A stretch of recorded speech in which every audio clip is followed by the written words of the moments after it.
नांदेडच्या माहूर गडावर नवरात्र उत्सवाला सुरुवात झाली असून रेणुका मातेच्या दर्शनासाठी भक्तांची रीघ पाहायला मिळते। 3.5 शक्तिपीठांपैकी एक रेणुका मातेचे हे पीठ आहे।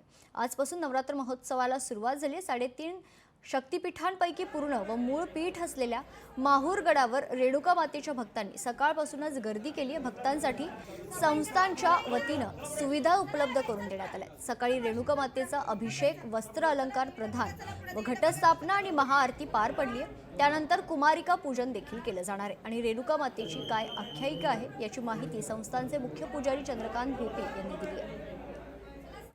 शारदीय नवरात्र महोत्सवाला आजपासून सुरुवात झालेली आहे। नांदेड जिल्ह्यातील माहूर गडावरती माता रेणुकेचं मंदिर आहे, जे 3.5 शक्तिपीठापैकी मूळ आणि पूर्ण पीठ या ठिकाणी आहे। या ठिकाणी 9 दिवस हे नवरात्र उत्सव कसा साजरा केला जातो आणि काय आख्यायिका आहे रेणुका मातेची, येथील मुख्य पुजारी आहे चंद्रकांत भोपी, आपण त्यांच्याकडे जाणून घेऊ। महाराज, लोकशाहीमध्ये आपलं स्वागत आहे। आणि रेणुका मातेची काय आख्यायिका आहे आणि काय भक्तांची भावना आहे आणि काय तयारी आपण? जय जगदंब। आदिमाया आदिशक्तीच्या 3.5 शक्तिपीठापैकी मूळपीठ म्हणजे श्री क्षेत्र माहूरगड या ठिकाणी माता विराजमान आहे।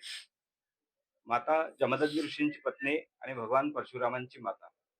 भगवान परशुरामांच्या इच्छेखातर या ठिकाणी माता भूमीतून उत्पन्न झाली आणि या ठिकाणी विराजमान आहे। आज आपण जे मंदिर बघतो ते स्थान आहे। भगवान परशुरामांनी या ठिकाणी जमदग्नी ऋषीचे अग्निसंस्कार केले आणि त्यामध्ये रेणुका माता सती गेल्या।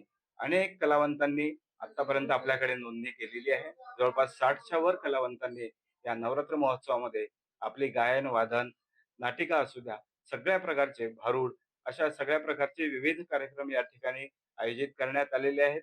या ठिकाणी भाविक भक्त बरीच गर्दी करतात आणि आपली मनोकामना पूर्ण करून घेतात। आपणा सर्वांना मी प्रार्थना करतो आणि नवरात्र महोत्सवाच्या खूप खूप शुभेच्छा देतो। आपणही दर्शनासाठी जरूर यावं। जी 9 दिवस नवरात्रोत्सव चालणार आहे त्याचा पूर्ण लेखाजोखा जो आहे येथील मुख्य पुजारी चंद्रकांत भोपी यांनी लोकशाहीच्या दर्शकांसाठी हा संवाद साधलेला आहे। कमलाकर बिरादर, लोकशाही मराठी, माहूरगड, नांदेड। लोकशाही मराठी ऐका, पहा, जागरूक रहा।